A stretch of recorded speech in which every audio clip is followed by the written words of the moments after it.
The land stretched endlessly in every direction, a quiet sea of grass that whispered with the wind. Out there, where the horizon blurred into the sky, stood a half-built house, and beside it, a man who worked as if someone were already waiting inside. His name was Elias. He wasn't the kind of man people noticed in town. He spoke little, kept to himself, and never lingered longer than necessary. But his silence wasn't emptiness, it was patience, the kind that builds slowly, like roots beneath the soil. Every morning before sunrise, Elias walked out to his land, with his tools slung over his shoulder. By the time the first lights spilled across the plains, he was already at work, cutting wood, lifting beams, shaping something from nothing. The house didn't rise quickly. It wasn't meant to. Each plank was chosen carefully, each nail driven with purpose. He wasn't just building shelter from storms, he was building a place someone could belong to. The first thing he finished was the foundation, strong, level, unwavering. "It has to last," he muttered to himself once, wiping sweat from his brow. "It has to feel safe." Safe. It was a word he didn't use often, but it guided everything he did. Weeks turned into months. The frame of the house slowly took shape, standing firm against the wind. Then came the walls, thick and solid, followed by the roof that stretched protectively overhead. But Elias didn't stop there, not when most men would have called it finished. He added windows, not just small openings for light, but wide panes that welcomed the sunrise. He built a proper door, sanding it smooth until it opened without a sound. Inside, he carved out a fireplace, laying each stone with care, imagining the warmth it would one day hold. And then came the details, the kind no one expected. A sturdy wooden table placed near the window. 2 chairs, not one. Shelves along the wall, waiting for books or keepsakes. A woven rug he bought from town, though he had no use for it himself. Even outside, he planted a small garden.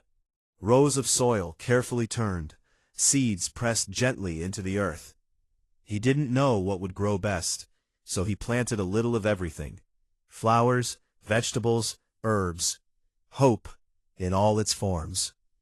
People in town began to notice.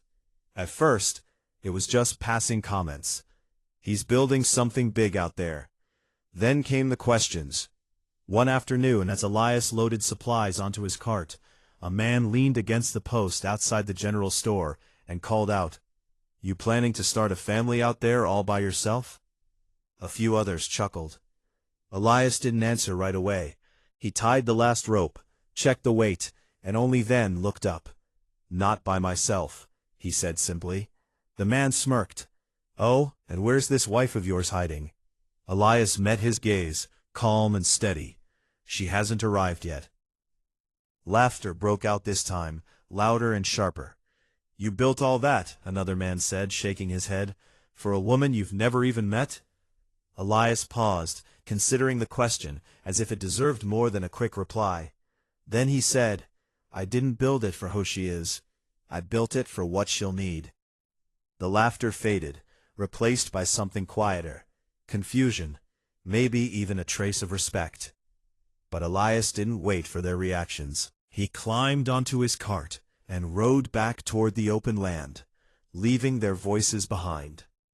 That evening, as the sun dipped low and painted the sky in gold and amber, Elias stood on the porch of the finished house. It was done.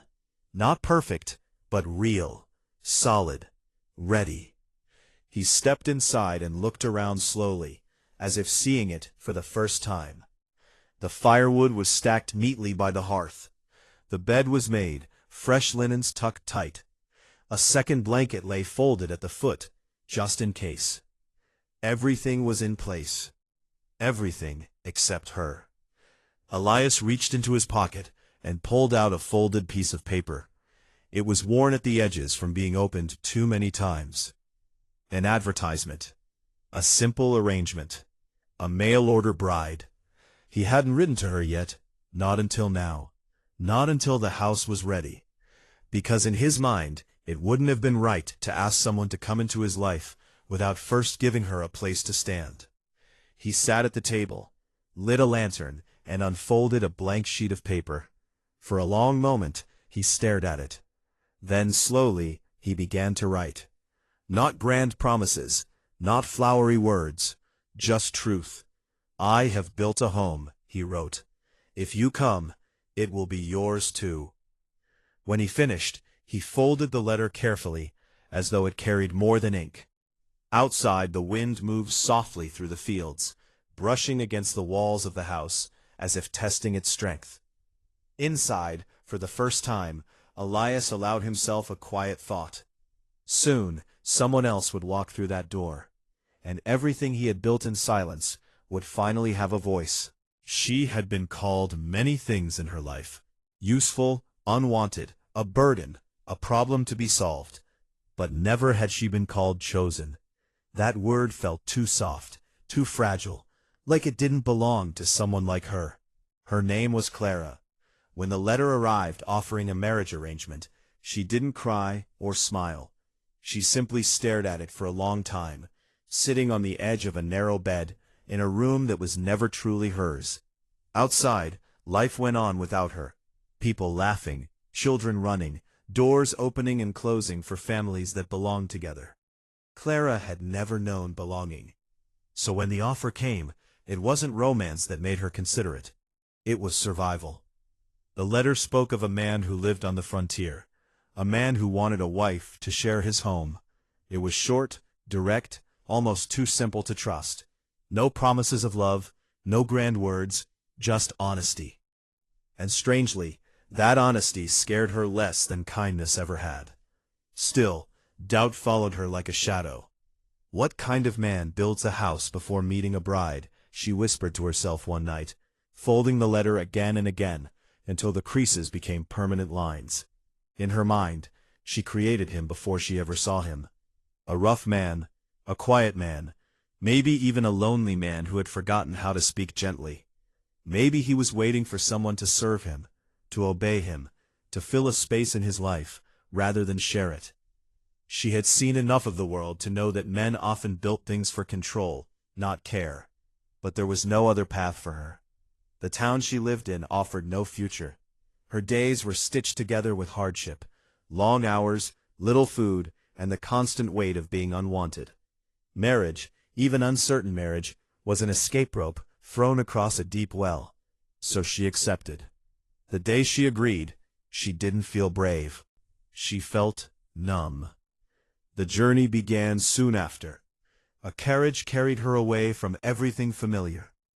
At first, she watched the town disappear behind her, its buildings shrinking until they became nothing more than memories. Then came the open land, fields, roads, and long stretches of nothing that made her feel smaller with every mile. As the distance grew, so did her fear. At night, she lay awake in unfamiliar rooms, listening to the creak of wood and the distant sounds of strangers moving nearby. Every sound felt like a warning. Every shadow felt like a possibility. She replayed the letter in her mind over and over. I have built a home. What did that mean, really? Was it warmth or a cage? One evening, as the carriage stopped near a small roadside inn, Clara stood outside under a sky full of cold stars. The air was sharp against her skin, and for a moment she wondered if turning back was still possible. No one would stop her. No one would even care. That thought hurt more than the fear, because if she returned, she would return to nothing. She pressed her fingers tightly around the folded letter in her pocket. It was worn now, softened by touch, as if she had been trying to absorb its meaning through her skin. I don't even know him, she whispered into the night. The wind offered no answer. The next morning, the journey continued. The land changed as she traveled deeper toward the frontier. Towns became fewer, roads became rougher. The world felt wider, emptier, like it was slowly stripping everything away from her except expectation. And yet, somewhere in that emptiness, something else began to grow. Curiosity. Not hope, not yet, but something quieter, something cautious. She began to notice small things in the letter she had once dismissed. The absence of persuasion, the lack of pressure, the simple tone, as if the man on the other end believed she had every right to say no. That unsettled her more than anything else, because she wasn't used to being given a choice. As the carriage climbed a long, dusty road on the final day, Clara felt her heartbeat grow louder with every mile. Her hands were cold despite the heat outside. Her thoughts were tangled between fear and something she couldn't name yet. Then, finally, the carriage slowed. The driver called out softly, "We're here." Clara froze. She stepped down slowly, her legs unsteady, and looked ahead. The horizon stretched wide and open. Somewhere beyond it, she knew, was the man who had built a house, waiting for her arrival. She took one step forward, then another. Not because she was ready, but because there was nowhere else left to go. The wind met her first. It swept across the open land as Clara stepped away from the carriage, lifting dust from the road and brushing it against her dress, like a reminder that she no longer belonged to the world she had left behind. The driver didn't linger. There were no polite words, no reassurance, just the sound of wheels turning away, growing smaller until even that was gone. And then there was silence. Not the peaceful kind, the kind that felt too large, too empty, as if the land itself was watching her arrive. She stood still, gripping her small bag tightly. Her eyes searched the distance, expecting something. A house, perhaps barely standing. A man waiting with suspicion. A place that would confirm her worst fears. Instead, she saw a figure walking toward her. He was still far away at first, just a shape moving steadily across the land. But even from a distance, there was something different about the way he moved. Not hurried, not hesitant, just certain. Clara's breath tightened. This was him, the man from the letter. Her mind immediately tried to assign him a shape, a danger, a story. She had imagined someone rougher, harsher, someone whose silence would feel like pressure. But as he came closer, the picture didn't fully form the way she expected. He wasn't soft, but he wasn't threatening either. He was built like someone who worked with his hands, his posture straight, its step steady. His clothes were simple, worn from labor, not neglect. And his eyes, when she finally saw them clearly, didn't carry judgment, just focus. Elias stopped a few feet away. For a moment, neither of them spoke. Clara's heart beat too loudly in her chest. She wanted to say something, anything, but the words stuck behind years of caution. Elias, on the other hand, seemed to be choosing his words carefully, as if rushing would break something fragile between them. "Clara?" he asked finally. Her name sounded strange, coming from a stranger's voice, yet not unwelcome. She nodded once. Yes. Another pause followed, longer this time. The kind of silence that can either build something or destroy it. Elias shifted slightly, glancing toward the path behind him. "The house is this way." Not my house, Clara noticed, just the house. As if it already belonged to more than one person. He turned and began walking, without forcing her to follow. He simply expected her to decide. That alone unsettled her more than anything he could have said. Clara hesitated. Every instinct told her to study him longer, to find the flaw, the warning, the reason she should be afraid. But there was nothing obvious to grasp onto. No anger, no impatience, no demand. Only patience. Slowly, she followed. The walk was quiet. The land stretched around them in wide, open fields, the kind of space that made sound feel unnecessary. Clara stayed a few steps behind him at first, unsure whether distance would protect her or isolate her.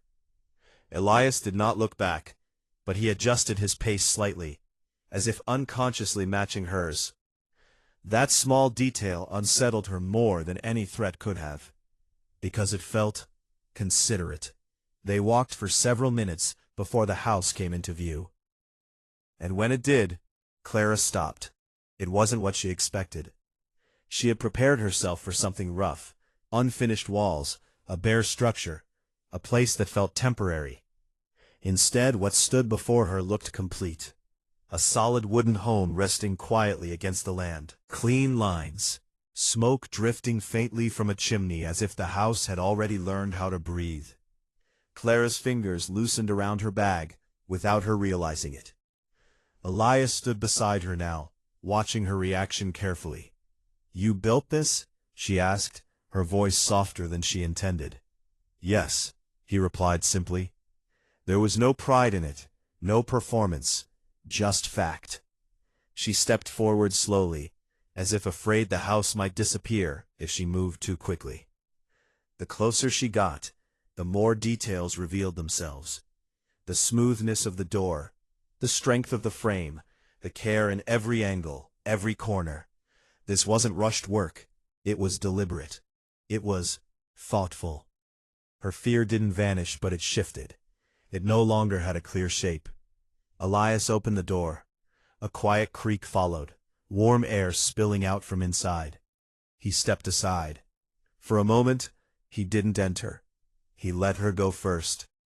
Clara stood at the threshold, frozen between what she had expected and what was now in front of her.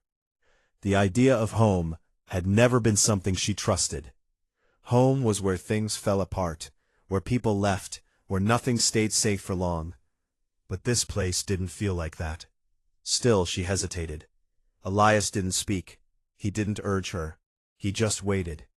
And in that waiting, something unfamiliar settled in her chest. Not comfort, not yet, but the possibility of it. Finally, Clara stepped forward. The moment Clara stepped inside, the world outside seemed to fade. The door closed gently behind her, not with a heavy slam, not with the echo of finality she had feared, but with a soft, controlled sound, as if even the house knew not to frighten her. She stood still.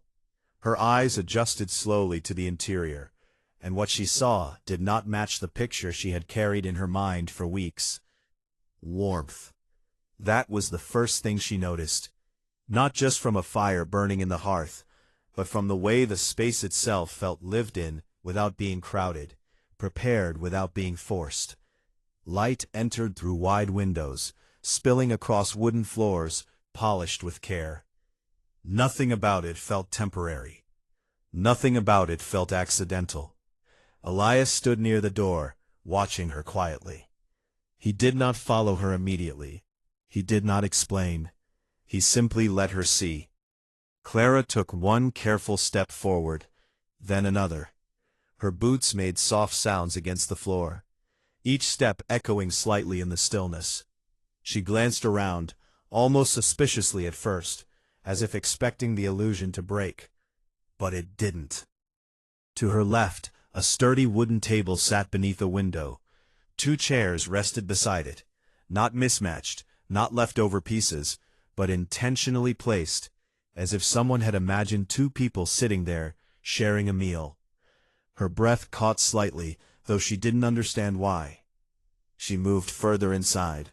Near the hearth, neatly stacked firewood waited within easy reach. The stones of the fireplace were fitted with precision, no gaps, no rough edges. Above it, a simple shelf held nothing yet, but it was not empty in a careless way. It was waiting. Everything was waiting. Clara turned slowly. A kitchen area stood to one side, clean and organized. Shelves held basic supplies, flour, salt, dried goods, all arranged with a sense of order that spoke of planning, not neglect. Even the utensils were placed with care, as if someone had considered where a hand would naturally reach. She swallowed. This wasn't a man who barely survived alone. This was a man who prepared for someone else to arrive. Her fingers loosened their grip on her bag without her noticing. She walked deeper into the house, drawn by details she didn't yet understand how to name. A second room revealed itself, simple but complete. A bed stood against the wall, covered with fresh linens, neatly folded at the corners. A blanket lay across the foot of it, thick and warm, as if expecting colder nights and restless sleep. Clara stopped in the doorway. Her chest tightened. This room was not made for a guest. It was made for someone who would stay. She looked back at Elias, who remained where she had left him. His expression hadn't changed much, but there was something quieter in his eyes now. Something almost uncertain, as if he was no longer sure how his work would be received. "You did all this, alone?" she asked softly. "Yes," he said. One word. No embellishment, no pride, just truth. Clara turned away again, moving slowly through the house, as if each step required permission from her own hesitation. The more she saw, the more the weight inside her shifted. There were no signs of neglect, no corners left unfinished, no evidence of impatience or carelessness. Even the smallest details, hooks near the door, a rug placed to warm bare feet, a lantern already filled and ready, spoke of thought given to moments that had not yet happened. Moments that included her. That realization landed quietly, but deeply. Clara stopped in the center of the main room. The fire crackled softly nearby, sending gentle warmth through the space. She could hear Elias behind her now, still not approaching too closely, still giving her room to breathe. For the first time since she left her old life, she wasn't being pulled or pushed. She was simply allowed. Her throat tightened unexpectedly. She thought of all the places she had stayed before this. Rooms that felt temporary, beds that belonged to no one, spaces where she had always been a guest who might soon be asked to leave. She had learned to expect that nothing would ever be hers. But this house did not feel like that. Her hand moved slowly to the back of one of the chairs. She touched it lightly, as if confirming it was real. It was. A strange feeling rose inside her, not joy, not yet, but something softer, breaking through layers she had spent years building. Safety. She didn't trust it, but she could feel it. Behind her, Elias finally spoke. "I didn't know who you were," he said quietly, "but I knew I didn't want you to arrive to nothing." Clara closed her eyes for a brief moment. That sentence should have been simple. But it wasn't, because no one had ever prepared anything for her before. Not like this, not without expecting something in return. She turned slightly, looking at him again. For the first time, her fear didn't feel sharp. It felt confused, as if it no longer knew where to stand. Elias met her gaze, steady but careful. And in that silence between them, something began to change. Not spoken, not defined, but present all the same. Clara looked around the house once more. Then, almost without realizing it, she whispered, This is real." And for the first time, she didn't sound like someone waiting for disappointment. She sounded like someone beginning to believe it might not come. The fire had settled into a steady rhythm by the time Clara stopped moving. She stood in the middle of the room, as if the floor beneath her had changed its meaning. It wasn't just wood anymore. It wasn't just shelter. It was something closer to stability, something she had never been able to name before because she had never stayed anywhere long enough to learn it. Behind her, Elias remained quiet. He did not rush her. He did not try to fill the silence. He simply existed in it, as if he understood that some moments needed space to breathe. Clara's eyes moved slowly across the room again, but this time differently. Before, she had been searching for danger. Now, she was searching for truth. The truth was harder to find, because everything here contradicted what she had been taught to expect. Homes were supposed to feel temporary for people like her. Rooms were supposed to remind you that you did not belong. Even kindness, when it appeared, usually carried conditions hidden beneath soft words. But this place did not ask anything of her yet. Her fingers trembled slightly, as she lowered her bag onto the floor for the first time since arriving. The sound of it touching the wood felt unusually loud in the quiet room, as if it marked a decision she hadn't fully understood making. Elias noticed, but still said nothing. Clara walked slowly toward the window. Outside, the land stretched endlessly, wide, open, and unfamiliar. The sky above it was beginning to shift toward evening, soft colors spreading across the horizon. It should have made her feel smaller. It should have made her feel exposed. Instead, standing here, she felt something unexpected. Protected. She pressed her palm lightly against the window frame. The wood was smooth, warm from the sun earlier in the day. Her reflection faintly appeared in the glass. Tired eyes, cautious expression, a woman who had spent too long preparing for disappointment. But something about that reflection looked different now. Not fixed, not healed, but no longer bracing. Behind her, Elias finally moved, not toward her, but toward the fireplace. He adjusted the fire slightly, adding another piece of wood. The movement was simple, practiced, careful. It wasn't performed for her benefit. It was just part of how he lived. That made it feel more real. Clara turned slowly. "You built all of this before I came?" she asked again, as if needing to hear it a second time to believe it. "Yes," Elias replied. "And you didn't know me at all?" A pause. "No," he said honestly, "but I knew what I wanted this place to be." Clara studied him for a long moment. There was no attempt in his voice to impress her. No expectation that she should feel something specific. Just quiet certainty in what he had done. That honesty unsettled her more than any lie could have, because lies were familiar. Truth, especially gentle truth, was not.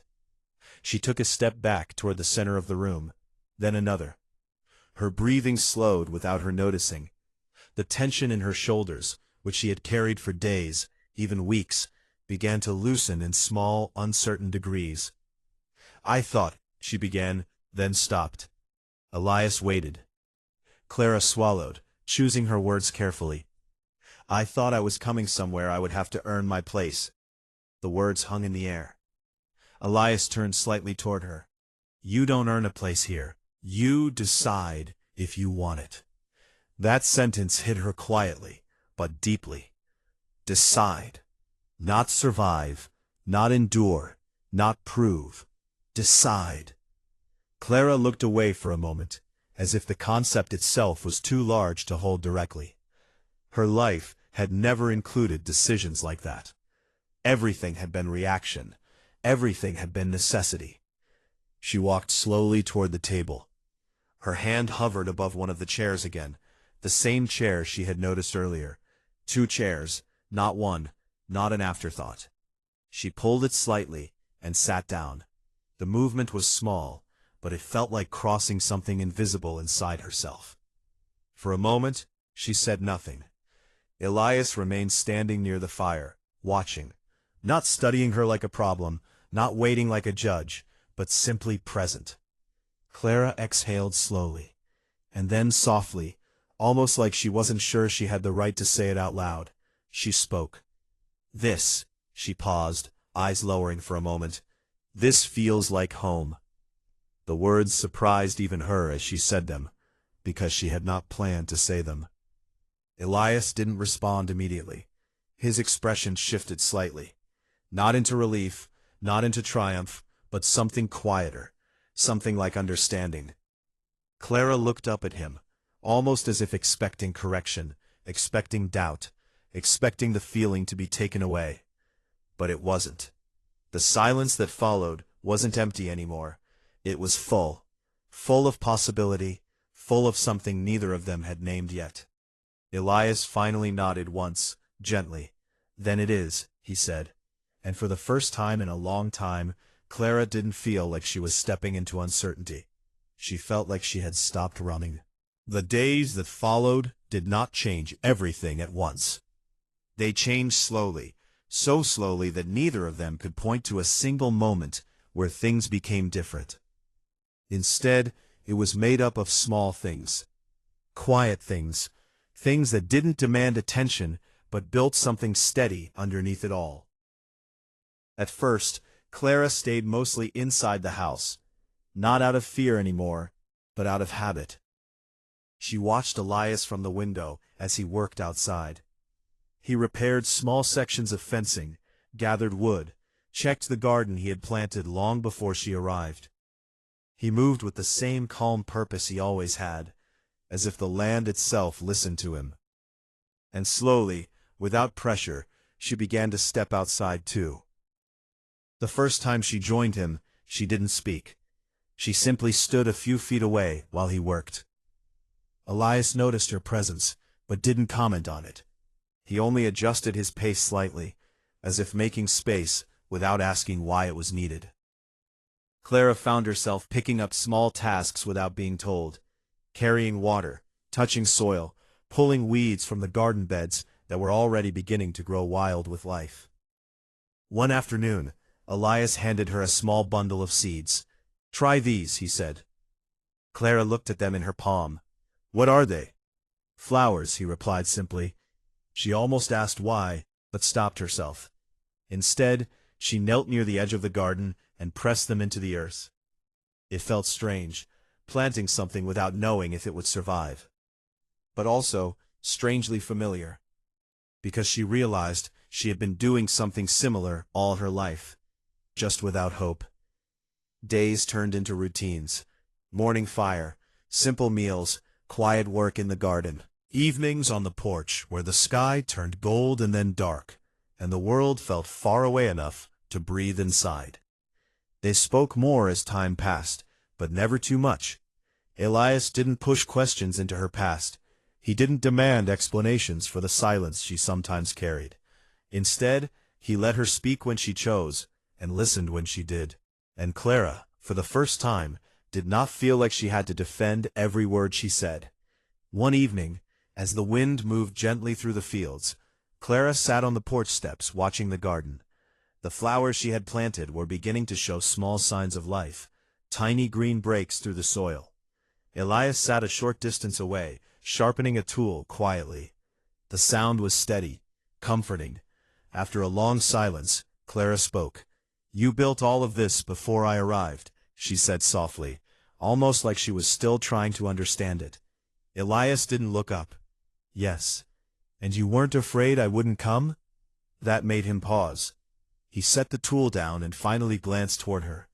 "I was afraid," he admitted, "just not of that." Clara turned slightly. "Then what were you afraid of?" Elias looked back toward the land. "That I would build something meant for someone, and never learn how to share it." The words settled between them. Clara didn't respond immediately. She let them sit there, heavy but not painful. Sharing. It was a word she had never associated with safety before. But here, it didn't feel like taking something from her. It felt like being invited into something already standing. The wind moved through the grass, soft and endless. Clara finally spoke again, her voice quieter than before. "I didn't think I could have a place like this," she said. Elias turned slightly toward her. "And now?" She hesitated, then looked at the house behind them. The light in the windows, the warmth spilling from inside. The garden they had begun tending together. "I think," she paused, searching for words that didn't feel too large. "I think I'm starting to believe it's mine too." Elias didn't correct her. He didn't say it belonged to her alone, or to him, or to both. He just nodded once, as if that answer was enough. Time passed differently after that. Not faster, not slower, just softer. Clara began laughing again, quietly at first, then more naturally as days went on. Elias showed her how to repair small things, how to tend the garden in different seasons, how to recognize the signs of weather in the sky. In return, she taught him small habits she had learned from a life of scarcity, ways to stretch food, ways to preserve what they had. They became something neither of them had planned. Not strangers anymore, but not something fully named yet either. One evening, as the sun lowered behind the fields, Clara stood beside Elias on the porch. The garden stretched in front of them, no longer just soil and seeds, but something alive. The wind moved gently through the flowers she had planted. Elias glanced at her. "You said it felt like home," he said quietly. Clara looked out at the horizon for a long moment, then nodded. "It does," she replied. A pause, then softer. "Because I'm not just inside it anymore." Elias waited. Clara turned slightly toward him. "I'm part of it now." He didn't answer with words. Instead, he simply stood beside her a little closer than before. And in the quiet that followed, neither of them needed anything more than the certainty that what began as distance had finally become belonging.